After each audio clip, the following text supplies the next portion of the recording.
Hola, ¿cómo están? Bienvenidos al podcast de Human Leader. Esta semana vamos a tener una conversación especial. Vamos a hablar acerca de la fundación de la ciudad de Monterrey.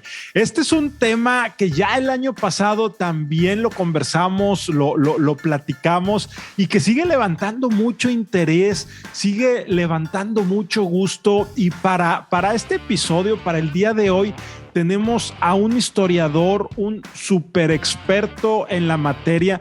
Podría decir que es uno de los principales historiadores del estado de Nuevo León y sobre todo que conocen acerca de la historia de la fundación de la ciudad de Monterrey. Nos estará acompañando el doctor César Morado, catedrático de la Facultad de Filosofía de la Universidad Autónoma de Nuevo León, y con él vamos a estar platicando acerca de mitos y realidades de esta historia. Y estoy seguro que les va a gustar mucho. Muchas gracias por acompañarnos. Esto es el podcast de Human Leader.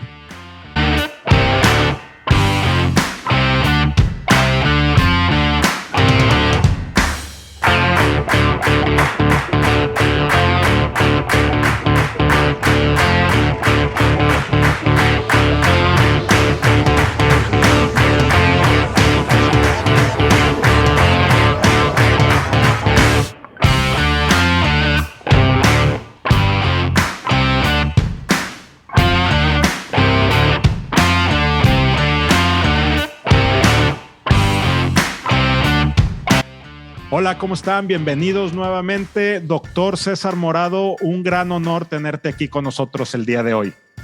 El gusto es mío, Rogelio. Un saludo a tu audiencia. Muchas gracias por acompañarnos. Y bueno, doctor, la primera pregunta que siempre para nosotros es la más importante y la más compleja de responder es: ¿quién eres tú? ¿Quién es César Morado desde una perspectiva profesional y personal, doctor? Gracias, Rogelio. Fundamentalmente hoy soy un profesor universitario que tiene más o menos, digamos, unos 30 años metido en dos áreas. El área 1 son los archivos históricos de Nuevo León o del noreste, que es un área en la que he venido trabajando hace tiempo, haciendo algo de consultoría y trabajando también en algunos proyectos de desarrollo archivístico. Y por la otra, siempre he tenido también un pie en la academia. He sido profesor de la Universidad Autónoma de Nuevo León y también en el TEC de Monterrey. Y bueno, ahora he tomado una pausa porque me he concentrado únicamente en la Autónoma de Nuevo León, donde tengo ahora la encomienda de encabezar el Centro de Estudios Humanísticos, que es uno de los 35 centros de investigación que tiene la Universidad Autónoma de Nuevo León. Ya, buenísimo, doctor, y un honor que estés aquí con nosotros el día de hoy y sobre todo platicando de este tema en el cual tienes una gran experiencia, lo que es la Fundación de Monterrey. A mí me llama mucho la atención que siempre que se platica de la fundación de la ciudad, cada quien tiene su punto de vista. Y si encima estamos en una carne asada, ya con 2 cervezas, se vuelven verdades absolutas, y que si sí lo fundaron judíos, que si no judíos, que si conversos, que si los persiguieron, que si existe el acta, que no existe. Entonces, pues bueno, vamos a abonarle un poco más a esta conversación, sin cerveza, por supuesto, estamos con un tecito, pero para seguir adentrándonos en este tema que tanto interesa y gusta a las personas del estado de Nuevo León. Doctor, ¿cómo se funda la ciudad realmente, más allá de todos estos mitos e historias que se platican? Gracias, Rogelio. Bueno, primero me gustaría hacer una distinción para la audiencia que nos está escuchando. Primero, una distinción para irnos acercando un poquito al tema, ¿no? Cuando hablamos de historia, hay que hablar de historia con mayúscula primero. La historia como proceso, la que hacemos todos los seres humanos, ¿no? Todos los días, trabajando en la escuela, en los hospitales, en las fábricas, en las empresas, ¿no? Entonces, en esa historia como proceso, pues estamos 7,000 millones de personas, más o menos. 2, luego tenemos la historia como disciplina, es decir, la historia como ciencia que hacen los académicos que investigan y tratan de hacer una síntesis de esa historia como proceso con mayúscula, ¿no? Y entonces tenemos ya una historia como disciplina que habla de una historia antigua, medieval, moderna y contemporánea, por decir algo, que es la división clásica de acumular la historia. Pero ahí no acaba la película. Nos falta la parte 3, que es la memoria. La memoria no tiene que ver con lo anterior, aunque aparentemente sí. La memoria es mucho más subjetiva, la memoria es popular, la memoria es personal. La memoria usualmente abreva de los libros de texto que hacen los países y generalmente no se corresponde la memoria con la historia académica, ¿no? ¿Por qué? Porque la memoria es personal, esto que tú señalas. O sea, todo mundo quiere que el grupo étnico a que pertenece o que la minoría a la que pertenece sea protagónica y esté en los libros de historia. Y bueno, es el caso de Monterrey. Hay quienes se sienten parte de la descendencia española y subrayan su pertenencia a la corona y quieren investigar sus orígenes para ver si hay origen noble en sus apellidos. Hay la contraparte, los que se dicen descendientes de los grupos indígenas y reivindican a los grupos indígenas, ya sea aztecas o tlaxcaltecas o lo que sea. Y hay también quien quiere subrayar ahora la herencia judía. Hay otro grupo que está reivindicando la tercera raíz, que es la descendencia, la negritud, pues, sí, que nos ha quedado un poco de lado. Y así es, y van a surgir nuevas minorías. También ahora tenemos el asunto de las mujeres que están reclamando una nueva reescritura de la historia desde el punto de vista de las mujeres, pero también hay minorías sexuales que ahora empiezan o están demandando reescribir la historia de Monterrey desde su minoría homosexual o lesbiana o lo que sea. Entonces, ¿qué es lo que pasa, Rogelio? Pues que el historiador tiene que empezar a ser una especie de árbitro, ¿no? Un árbitro de entidades. Eso termina siendo el historiador cuando todo el mundo quiere explicar a Monterrey o como una ciudad judía o como una ciudad católica. Sí.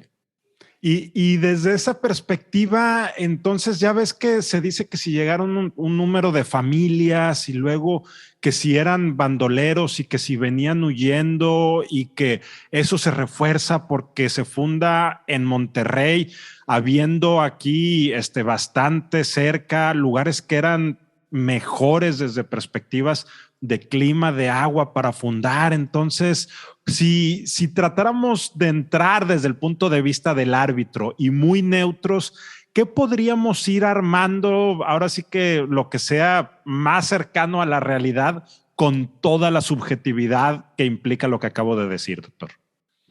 Gracias, Rogelio. Bueno, tomando en cuenta que tu audiencia son empleados, gerentes, trabajadores de la empresa, me gustaría un poco enfocar el proceso de colonización visto justamente como empresa. Sí. Ver la empresa de colonización del noreste de México. Y para acercarnos a ello, pues yo le recomendaría a la audiencia y en general siempre a la gente que caminemos de los mejores autores. En este caso, que dejemos por un rato suspendida la parte 3, que te decía yo que es lo de la memoria, y vayamos a la parte 2, que es la historia académica. Y ahí yo recomiendo seguir la explicación que nos da la historiadora del Colegio de México, Valentina Garza Martínez, que además es una brillante economista que luego se hizo historiadora. Ella nos explica muy bien cómo se fue poblando el noreste, lo que hoy le decimos noreste. Hay que recordar, Rogelio, que no había nada en esta zona, ¿no? O sea, de Zacatecas hacia arriba, en el siglo XVI, no había nada. No existía McAllen, no existía San Antonio, no existía Dallas, ni Houston, y no había nada hasta Nueva York. Monterrey se funda antes que Nueva York. Y entonces eso te da una idea de cómo estaba el norte, ¿no? De lo peligroso que era venir acá. Y evidentemente la corona española, pues lo que quiere es poblar esta zona. y no tiene el dinero para hacerlo y tiene que ceder la empresa a particulares, ¿no? A particulares que vengan a colonizar. Entonces tiene que ser gente con dinero y con influencias. Y evidentemente es una carrera, ¿no? Como tú sabes, los seres humanos somos competitivos. ¿Y quién se va a lanzar a colonizar el noreste? Pues se lanzan dos grupos, ¿no? O dos marcas o dos franquicias a eso. Dice Valentina Garza que un grupo es el grupo de Luis de Carvajal, que proviene de la Huasteca, pero no está solo. Hay otro grupo que va a competir con él, que es el grupo de Francisco de Ibarra, que viene de Zacatecas, que viene de Mazapil, que trae mucha lana de esa zona minera de Zacatecas. Entonces, esto hay que verlo como una competencia. Si yo les comentaba a veces a mis alumnos en clase, un poco para entender mejor lo que es la lucha por poblar el noreste, que es una guerra como de cárteles, en las que no hay reglas, en las que el rey está muy lejos, Felipe II está en Madrid, y no hay cómo regular lo que pasa acá. Entonces hay dos grupos que se lanzan en la lucha por ocupar la plaza. La plaza puede ser Monterrey, o puede ser Saltillo, o puede ser Monclova, y lo que haya en ella, ¿no? Es decir, hombres, mujeres, minerales, personas, y todo eso se va a comercializar. Si hay indígenas, pues se pueden esclavizar y se pueden vender en Zacatecas, por ejemplo, que es lo que va a hacer Carvajal. Es decir, hay que explotar al máximo los recursos que tiene esta zona, y es una batalla. Y en esa batalla, por ocupar el espacio, pues va a haber ganadores y perdedores. Lamentablemente, pues una de dos, o iba a ganar el grupo de Carvajal, o iba a ganar el grupo de Francisco de Ibarra. Y las gentes que están con él, obviamente se están peleando por todo, ¿no? Por hacer las fundaciones, por acreditarlas ante el rey, se pelean hasta por las mujeres, que son muy escasas y también hay que disputarlas. Y bueno, ahí hay dos personajes que terminan también en pugna. Alberto del Canto, que está más del lado del grupo de Francisco de Ibarra y del grupo de Mazapil, que funda Saltillo, y Diego de Montemayor, que está del lado del grupo de Carvajal, finalmente se queda a ese lado y le toca fundar la ciudad de Monterrey. Entonces, si ya entendemos que esto es una empresa de colonización, uno. Dos, que no hay muchas reglas del juego, es decir, se dan con todo. Vamos a entender qué es lo que pasa después, ¿no? ¿Por qué hay tantos incidentes, crímenes, intrigas entre estos primeros empresarios de la colonización? Ya. Entonces, más o menos la fundación de Saltillo y de Monterrey llega al mismo tiempo, poco más, poco menos, y entiendo que Saltillo empieza a crecer más rápido, ¿no? Que Monterrey en un inicio, incluso aquí en la zona, no sé en qué momento llegue o entre Linares, pero también Linares llegó a ser más grande en su momento que Monterrey. Claro, el problema es que mucho va a tener que ver aquí no tanto quién se asienta en las ciudades, sino por dónde están los circuitos comerciales, ¿no? Sí. Y mientras los circuitos comerciales estén vinculados al consulado de Veracruz y las mercancías tengan que venir de Veracruz a México, de México a Zacatecas, de Zacatecas hacia el norte, pues evidentemente la población más comunicada es Saltillo, que funda Alberto del Canto, y Monterrey queda marginada de ese circuito comercial. De hecho, la feria más importante siempre fue en Saltillo. Obviamente Saltillo se oponía a la fundación de Monterrey, y de hecho cuando Diego de Montemayor funda la ciudad de Monterrey y hace el acta la secuestran, ¿no? Para que jamás llegue a España y jamás se enteren de que hay una población cercana, porque está muy cerca de Saltillo y pensaban que iba a ser competencia. No lo sería por cerca de 200 años, hasta un poquito más adelante, que cambiaron las cosas y cambiaron las rutas del comercio en la región. Monterrey empezó a crecer, pero de entrada Saltillo siempre fue más importante y fue la capital del noreste. Ya. Y cuando llegan, hay tres fundaciones en Monterrey. ¿Por qué se dan esas tres fundaciones y algunos de estos miembros realmente eran judíos, eran católicos? Porque ahora, bueno, tiempos modernos, mucha gente está pidiendo la nacionalidad española a través de una descendencia judía. Entonces, el tema es, ¿por qué hay 3 fundaciones y en alguna de estas 3 hay raíces judías? Gracias, Rogelio. Primero, bueno, me haces 2 preguntas. Uno, ¿cuántas fundaciones tiene Monterrey? Pues esto, hay un error ahí que se ha repetido mucho. En realidad, digamos, Rogelio tiene un acta de nacimiento, ¿no? Que tienes una. Yo también tengo un acta de nacimiento. Si nuestras madres tuvieron un aborto antes, pues no era Rogelio el que nacía o no era César, ¿no? Ese era Manuel o era Lupita o era otra persona. Sí. Es decir, los intentos de hacer algo pues no tienen nada que ver con lo que termina pasando después. Yeah. Eso es lo que pasa con Monterrey o con Monclova. Monclova tiene 9 intentos de fundación. Sí. Entonces yo creo que lo que va a contar es lo que pasa al último, ¿no? Lo que es definitivo. Y en ese caso, yo soy de la idea, no nada más yo, sino también otros historiadores como el maestro Israel Cavazos, que Monterrey tiene solamente una fundación. La fundación única y definitiva, que es la que hizo Diego de Montemayor un 20 de septiembre de 1596. La que popularmente conocemos como la tercera, que no es tercera, que es primera y única. Así es. Ya. Lo demás, pues, son tentativas. Sí. Que hubo de fundar Saltillo y luego la región y la región de Monclova y Cerralbo, ¿no? Pero Monterrey tiene una fundación. Ahora, lo que me preguntas es bastante complejo. ¿Esos que fundaron Monterrey con Diego de Montemayor eran judíos? Pues bueno, muy complicado de saberlo, ¿no? Otra vez volvemos. Una cosa es la historia como proceso.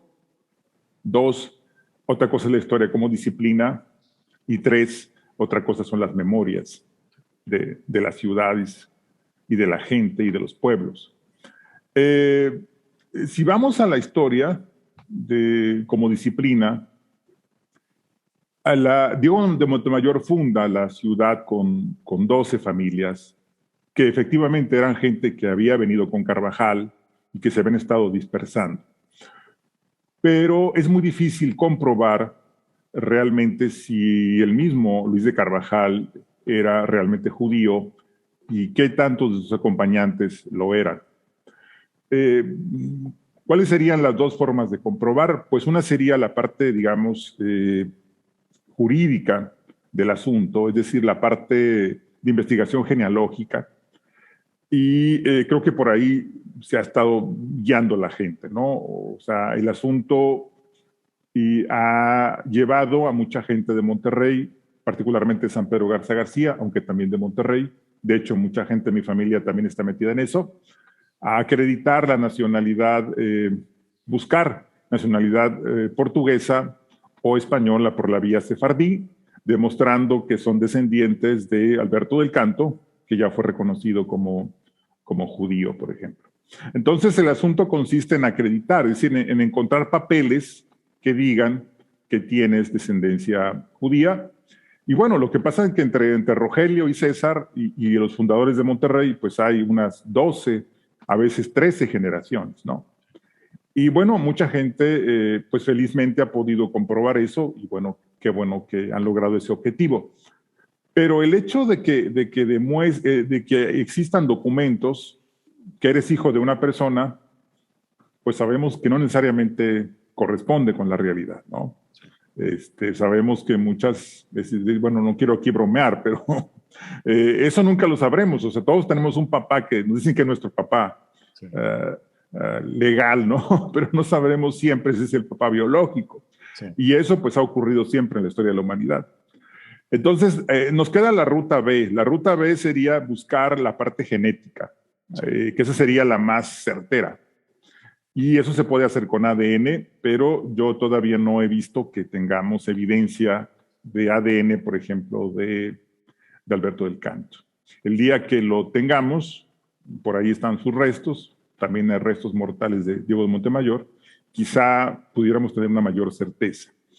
Pero incluso ahí tenemos un problema. Suponiendo que encontramos vinculación legal con estos judíos, suponiendo que encontremos evidencia genética de que se descienden, pues eso pasó hace 12 generaciones. Sí. Yo creo que lo que pasa con la historia actual de Monterrey, pues tiene ya otras condicionantes, ¿no? Y quizá, bueno, en todo caso lo que ocurre pues es un acto de fe, ¿no? Sí. Supongo que para muchas personas será muy importante sentirse conectados generacionalmente a una estirpe, ¿no? A la estirpe del pueblo hebreo, a la estirpe del pueblo elegido por Dios.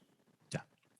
Oye, Doc, y cuando se funda aquel 20 de septiembre la ciudad y de ahí hacia adelante, ¿qué es lo que encuentran? ¿Qué había en tema de orografía, en tema de fauna, en tema de comercio, economía? O sea, si tratáramos de hacer de recrear una fotografía o recrear el momento entre ese 20 de septiembre y quizá los primeros 50, 100 años, ¿qué es lo que encuentran y qué era Monterrey en ese entonces? Bueno, pues me gustaría decirte que era una ciudad grandiosa, pero no. Era una villa, ¿no? Era una villa con 2, 3 jacales y para de contar, ¿no?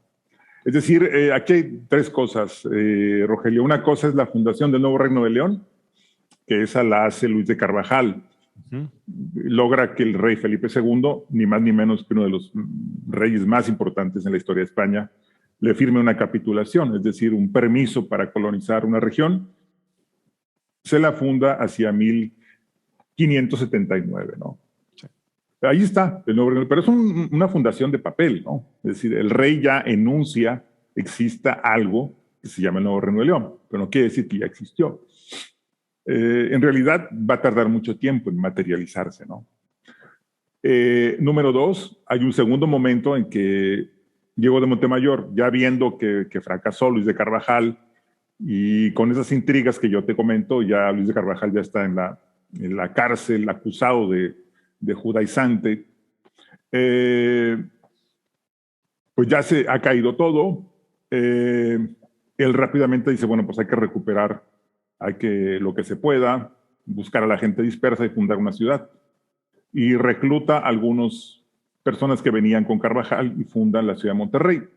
Y rápidamente él, como era muy inteligente, pues hace un documento que es el acta de fundación que redacta Diego Díaz de Berlanga y que es un documento maravilloso donde dice en el nombre de Dios Todopoderoso y de Santa María, siempre Virgen, ¿no? Inmediatamente mete a la Virgen María para que nadie diga que ahí hay judíos, ¿no? Inmediatamente ya lo pone así y pues ya nadie podrá argumentar que aquí hay judíos, ¿no? Sí. Es un proceso muy, muy amplio. A lo que voy es eso. Luis de Carvajal funda el Nuevo Reino de León, que es en papel. La ciudad de Monterrey la funda Diego de Montemayor, que es en papel.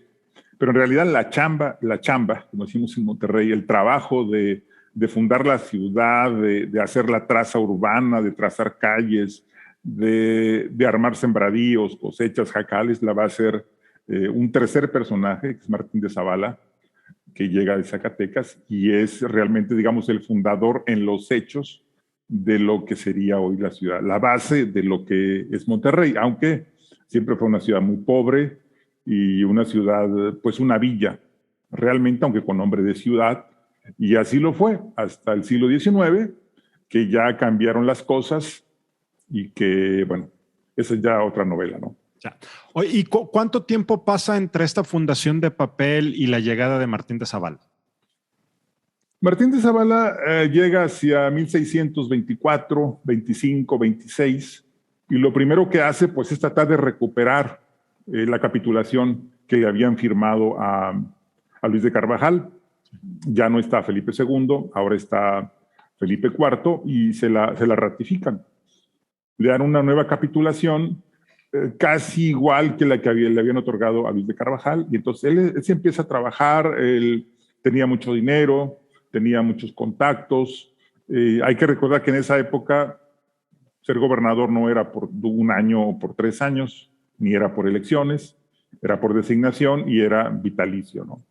Entonces Zavala pudo gobernar mucho tiempo, más de 30 años, y puso las bases de lo que sería el desarrollo económico de Monterrey, impulsó la minería, impulsó la agricultura, que van a ser las actividades fundamentales de Monterrey durante los 200, 300 años que seguirán. Ya. Oye, Doc, y entre 1620 y tantos que llega Martín de Zavala y que empieza a formalmente darle estructura, infraestructura, vida a esta zona, ¿hasta qué momento la ciudad o el estado, particularmente la ciudad, se convierte ahora sí en ciudad, aunque lo llevara de nombre, pero en los hechos, ¿en qué momento se da esa conversión ya a ciudad y toma más importancia que Saltillo y que Linares? Bueno, en realidad va a tardar mucho tiempo, en realidad, porque la ciudad importante del noreste de México pues, fue Saltillo. Sí. Estaba en el Camino Real, estaba mejor comunicada con Zacatecas y todas las apuestas eran a que Saltillo sería la capital del noreste. Lo que no teníamos en la agenda era que un día se armara surgiera una potencia económica tan grande como es Estados Unidos y empezara a expandirse hacia el sur y trazara nuevas rutas comerciales. Y entonces ahí empieza la inquietud de la gente de Monterrey, de los comerciantes, que ya había unos cuantos, de decir, nosotros ya no debemos hacer el comercio de Monterrey por Saltillo y por Zacatecas, sino queremos hacer el comercio de Monterrey por el mar. Queremos comerciar por Tampico, queremos comerciar por Matamoros. Obviamente el gobierno español nunca estuvo de acuerdo en romper ese monopolio comercial. Y hubo que pasar el tiempo hasta que México se hizo una república que rompió sus vínculos con España y entonces sí se abre en el puerto de Matamoros, sobre todo el de Matamoros, que va a ser fundamental. Cuando ya las mercancías entran por Matamoros, pues ya cambió la cosa, ¿no? Y empieza a cambiar el circuito comercial y Monterrey empieza a ser importante. Digamos, esto ocurre después de 1826 y se afianza después de la Guerra México-Estados Unidos en 1848 y termina por consolidarse como el primer auge industrial de Monterrey hacia 1890, una vez que llega otra vez la inversión norteamericana muy fuerte a los ferrocarriles y a la minería y a la metalurgia. Entonces, realmente entre 1620 y tantos con la llegada de Martín de Zavala hasta 1820 y tantos, esos casi 200 años, Monterrey era un ejido, un pueblo, era algo chiquitito. Una ciudad muy pequeña y por supuesto era más importante Saltillo, siempre. Y también rivalizaba un poquito Linares, ¿no? Que tenía mejores tierras, que estaba más conectada con Tamaulipas, en fin. Pero bueno, ya Monterrey fue despegando, es que no sabíamos qué iba a pasar, ¿no? En el noreste hay sorpresas, ¿no? Una sorpresa es Monterrey, que crece mucho. Otra sorpresa es Torreón, por ejemplo, que también emerge, pero la gran sorpresa es Houston, ¿no? Houston no estaba en el mapa, que saliera, que es un puerto y que, bueno, se va a convertir en pues lo que es ahora, ¿no? En la gran capital de toda esta región que ahora es binacional, ¿no? Oye, Doc, y todos esos constructos que ahora existen sobre el orgullo regiomontano, el orgullo neolonés, parte de la gastronomía, parte de ese, no quiero decir sentirse diferente, pero pues a veces incluso así algunas personas lo expresan. ¿Se da desde el principio o realmente este cambio y este auge viene después de esta segunda, no le quiero llamar refundación, más bien retransformación de 1820 y tantos? ¿En qué momento se empieza a crear lo que ahora se conoce como el orgullo de esta zona, de este estado? Bueno, Rogelio, yo creo que es algo normal que ocurre en todas las ciudades. He tenido la fortuna de vivir en varias y seguramente también. Yo crecí de niño en una ciudad que decíamos, está en Coahuila, decíamos que era la ciudad de las mujeres hermosas y los hombres trabajadores. Sí. Y bueno, ahora es al revés, ¿no? Ahora dicen que es la ciudad de los hombres hermosos y las mujeres trabajadoras. Sí. Pero siempre hay un discurso de afirmación de identidad, ¿no? Siempre nos sentimos mejores que la ciudad que está al frente y la ciudad que está atrás, ¿no? Esto como que es parte quizá de un ADN que tenemos los pueblos en todo el mundo, ¿no? La gente de Torreón se siente mejor que la de Saltillo y la de Saltillo mejor que la de Torreón. La gente de Puebla odia a la gente de la Ciudad de México, en la memoria popular, ¿no? Sí. Y los de México odian a los pipopes de Puebla. Pero igual pasa con la zona de Jalisco, ¿no? Con la zona que me des del mundo, ¿no? Estos odios entre Barcelona y Madrid, estos odios entre Texas y Washington, o California y Washington. Entonces es normal, siempre los centros van a estar en pugna con las regiones, en pugna con las orillas. Obviamente las orillas no se dejan gobernar por los centros y esto va a generar una resistencia normal en todos lados. Hay un localismo, ¿no? Quizá el que mejor lo resolvió fue el Imperio griego, ¿no? Donde eran las ciudades-estado, donde cada ciudad tenía su forma de gobierno y así no le pagas impuestos a los de afuera, porque finalmente nadie quiere pagar impuestos a los de afuera. Todo el mundo, bueno, no quiere pagar impuestos, si se puede, pero si ya hay que pagarlos, pues hay que pagarlos a los de aquí. Nadie le quiere pagar impuestos a los de afuera, estén en la Ciudad de México, o estén en Washington, o estén en donde sea. Ya. Doctor, te quiero agradecer tremendamente esta conversación que hemos tenido el día de hoy. La verdad es que explorar estos temas, y lo digo de manera personal, siempre es bien interesante. Y lo que nos has explicado nos ha ayudado a seguir armando estos temas. Una última pregunta que sé lo que me vas a responder, pero bueno, me voy a arriesgar. Entonces, la importancia que actualmente se le da a conocer los orígenes de la ciudad y crear esos mitos, esas historias, esas tradiciones, es parte también de ese localismo que ahorita nos decías, de esa búsqueda de identidad de las personas, estés donde estés. Bueno, es un poco lo que te decía antes, Rogelio. Una cosa es la historia como proceso, otra cosa es la historia como disciplina, digamos la historia académica que está en las universidades, y otra cosa es la memoria. Y aquí lo que ocurre es que la mayoría de las personas tiene contacto con esta tercera parte, que es la memoria. Y la memoria colectiva siempre está moldeada por los estados nacionales, moldeada por los gobiernos, moldeada por los libros de texto que hacen historia oficial. Y evidentemente los estados siempre tienen una política de la memoria. O sea, los estados tienen un calendario cívico para que los ciudadanos recuerden lo que al gobierno le conviene recordar y se olviden de aquello que conviene olvidar, ¿no? De los aspectos que son incompatibles con lo que quieren proyectar. Sí. Es decir, decía una antropóloga norteamericana que si quieres gobernar algo, tienes que controlar la memoria.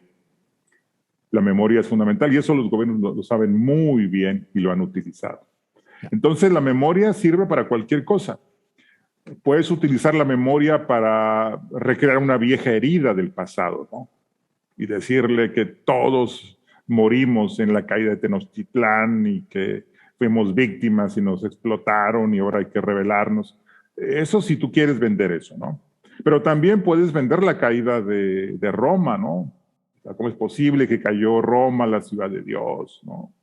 Y tengo amigos que lloran por la caída de Constantinopla, ¿no? Porque fue la gran derrota del mundo cristiano frente al mundo musulmán. Y tengo amigos, cada quien en la historia, cada quien elige a sus muertos, ¿no? Tengo un grupo que llora la muerte de Che Guevara, otros grupos pueden llorar la muerte de Jesucristo, otros pueden llorar la muerte de, no sé, de Santiago Vidaurri, por ejemplo. Entonces, la historia sirve para cualquier cosa. Entonces, para la que la queramos utilizar. El chiste son los fines. Entonces, la parte emocional, ahora sí que viéndonos como personas, está conectada con esta tercera parte de la historia, que es la memoria. Y en las primeras dos, teóricamente deberían de estar fuera las emociones, el tema emotivo, el tema que nos conecta como humanos, viene en esta tercera parte, que es la memoria. Sí, lamentablemente es así, ¿no? La historia a la que accedemos todos es únicamente a la memoria. Y la memoria es subjetiva, la memoria es personal o es de grupo. Y de alguna manera ahora eso hace crisis en Facebook, ¿no? Sí. Un poco lo representaba este documental de Netflix que se llama Social Media, ¿no? Es decir, por alguna razón empezamos a ver únicamente lo que nos gusta, ¿no? Y cuando yo empiezo a darle like únicamente a lo que me gusta, pues el algoritmo me va diciendo, me conecta con cosas que me gustan. Y yo termino pensando que todos le vamos al Barcelona y que todos somos de tal grupo y que todos somos espontáneos y buena onda. Y por alguna razón empiezo a pensar que los otros son mala onda, ¿no? O sea, por alguna razón, en nuestro ADN, el bueno siempre soy yo. Los buenos siempre somos nosotros y los malos, pues es el otro. Es el mundo, y empieza a haber un eje del bien y un eje del mal. Y eso lo saben bien los políticos y lo aprovechan muy bien. Para ellos es muy rentable dividir al mundo en dos sectores, entre los buenos y malos, entre Dios y el diablo, ¿no? Y bueno, eso lo sabe también el mundo islámico, ¿no? Ahora en Afganistán. Es decir, Dios nos ordena hacer el bien a nosotros, somos los buenos y el resto están mal y se van a ir al infierno, ¿no?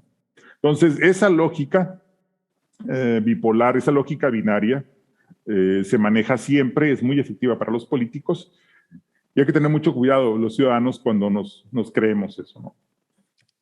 Doctor, quiero agradecerte que nos hayas acompañado nuevamente, muy contentos y muy ilustrativo todo lo que hemos venido platicando. Muchas gracias. Antes de irnos, ¿alguna reflexión final acerca de este tema, de esta conversación o del concepto historia en general que nos quisieras compartir? Bueno, básicamente es una invitación. Es decir, yo creo que no tiene nada de malo sentirse judío en Monterrey y asumir esa parte de la herencia. No tiene tampoco nada de malo los gente que ahora también celebra que son tlaxcaltecas en Saltillo, en Guadalupe, en Lampazos. No tiene nada de malo sentirse español para quienes así lo sean. No tiene nada de malo asumirse como afrodescendiente, que es otra corriente fuerte que tenemos ahora también. No tiene nada de malo ser de una minoría sexual o étnica. Lo que está aquí quizá un poco más complejo es cuando queremos imponerles a otros nuestras identidades, ¿no? Tenemos que ir caminando hacia mundos pluriétnicos y bueno, pensar que sí, yo soy el bueno, siempre, pero a lo mejor cabe la posibilidad de que el otro no sea tan malo, ¿no? Y cuando pensemos eso, quizá veamos que quizás no somos tan buenos, ¿no? Y tengamos la posibilidad de diálogo. Si yo acepto esa rendija de que a lo mejor yo estoy bien, pero a lo mejor quizá estoy mal en algo, ahí tenemos ya una posibilidad de diálogo intercultural y de no ser tan fundamentalistas, ¿no? Yo creo que ese es el problema que tiene ahorita, diría la humanidad, el hecho de que pensamos que somos los buenos de la película y que los otros son los malos. Y en la medida en que dejemos de pensar eso, tendremos mayor posibilidad de diálogo, mayor posibilidad de comunicación, de tender puentes, que bueno, eso es lo que yo le apuesto, ¿no?